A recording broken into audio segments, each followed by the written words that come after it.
Hello, this is Easy Target coming at you with Easy Drones. In this video, I'm going to go ahead and show you the Firefly from Hawkeye. It is a very good, lightweight HD camera. It does not live up to the GoPro, just to be up in front right off the bat. But the weight ratio is definitely something that it makes up for. Compared on my XJB-145, it flies almost night and day between the GoPro being on it and the Firefly being on it.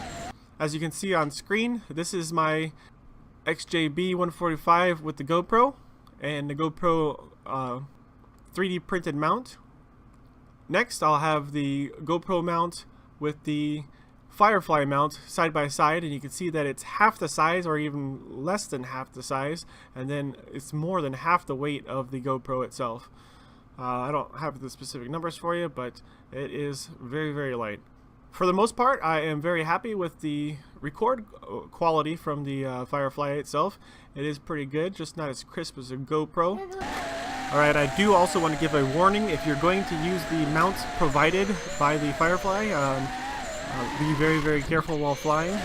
What I would recommend would be to print up or buy a 3D printed one with flexible material to give it a little bit more shock absorbent, because my next picture here is going to give you what happens whenever you run into a metal beam, I guess dead on with your Firefly, and no protective mount, just using the one that they give you.